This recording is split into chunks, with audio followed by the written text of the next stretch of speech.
Hey guys, Tim here. Going to do an unboxing of this Gigabyte Z77N-WIFI.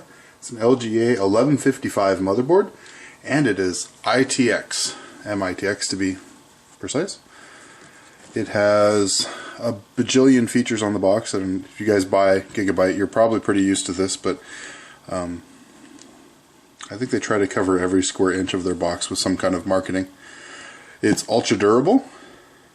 It is, so the Ultra Durable Classic 4, which is humidity protection, electrostatic protection, power failure protection, high temperature protection. Has the new glass fabric PCB, Bluetooth 4.0, Windows 8 ready, PCIe Gen 3, the Z77 chipset, and supports the i3, i5, i7 chips up to Ivy Bridge.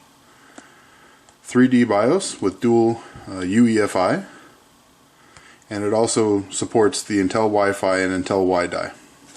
Let's see if the backs has anything else. So this does have built-in wireless. I think all of this is the Ultra Durable 4. It does include the Intel Smart Response, which is you can do the SSD caching.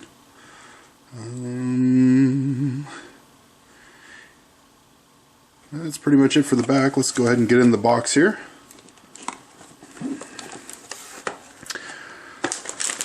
So we of course have the board.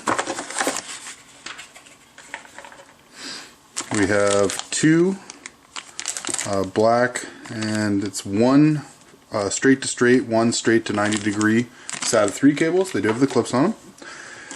And this is excellent to see. I mean, granted, this isn't an extremely cheap board. It is cost competitive for ITX boards with this feature set, however. But bravo, Gigabyte. Black and shielded. Everything I want to see in a backplate. I know that's being pretty fussy, but still the same.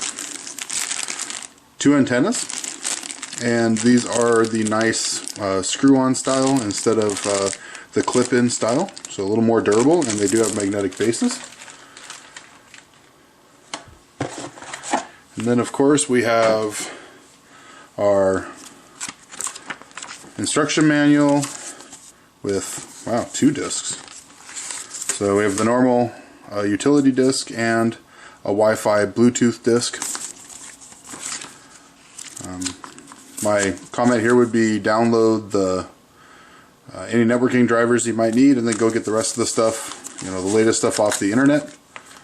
Usually for consumer grade boards there are new updates around.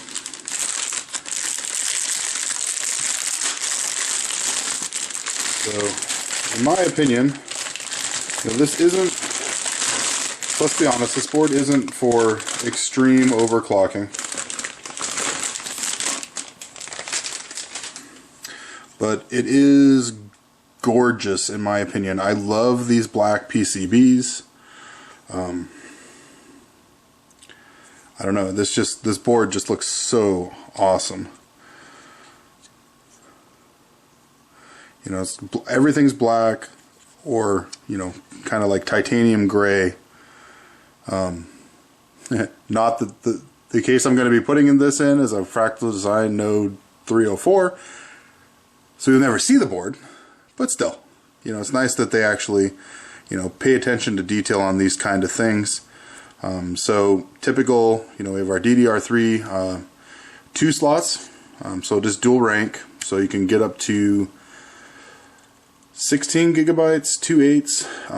I don't know if there is BIOS revisions coming out for this to support 216 DIMMs. I don't know if that's out yet as of the time of the filming of this video. We have our 24-pin, 2 SATA 2, 2 SATA 3 ports. We have our 4-pin supplemental power, and that's one thing I want to point out. This is not a board that's meant for extreme overclocking. You might be able to get a little bit of an overclock out of it, but the telltale sign is if you have a 4-pin on a board, you're just not going to get the overclocks you would get if you had an 8-pin CPU power. We have a system fan, and then there's another 4-pin, and of course the board is so densely packed. That is the CPU fan. We have our 16X PCIe 3.0 slot. We have, missed this one, USB 3.0 internal header, CMOS battery, the LGA 1155 slot, and that's about it. I mean, there's not a ton on this board. Only 2 fan headers there, which, you know, if you, the front panel connectors are here, and the front panel audio connectors are here. So let's look at the back. PS2 combo port, 2 USB 3s, a display port, and an HDMI port, which is kind of crazy to see.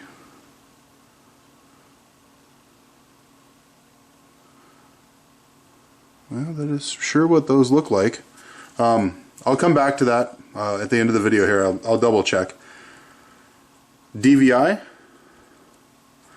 your Wi-Fi outs, 2 gigabit, 4 USB 2.0, and your Dolby audio. So, you know, a lot of features for a small board. I'm actually going to try to find the box here real quick and make sure I was right on those video ports. Pretty sure I was, but better safe than sorry. Oh, it's dual HDMI. So one of those ports looks a little different though, I'll be honest with you guys. But they are dual HDMI, so no display port on this, but you know, you do have DVI and dual HDMI. I don't know what else to say, guys. I'm really impressed by this board. It's really not that expensive. It's not a cheap board by any means, but for something that's going to be under, you know, the intense heat that you're going to put an ITX system through, because it's just not going to have the air ventilation of a full-size computer, you want something that's quality, and you know, Asus and Gigabyte are about as quality as you can get, and this board is, for the price, I don't know how you can beat it. If you want to do extreme overclocking, maybe not the board for you. You may want to look at the Asus board that has the extra power stuff on it, and it also has an 8-pin CPU supplemental power. But you know, I'll see how this overclocks. I'm not going to overclock it too much. This is actually going in a video capture machine, so I can start getting you guys better quality video. And that's where the next review coming up will be an AverMedia card. So we're going to be able to do some better audio, a little bit better video, some live capturing, and we'll see how all that works out. But for now, this is Tim for TimmyTechTV. Guys, thanks for watching, and we'll catch you next time.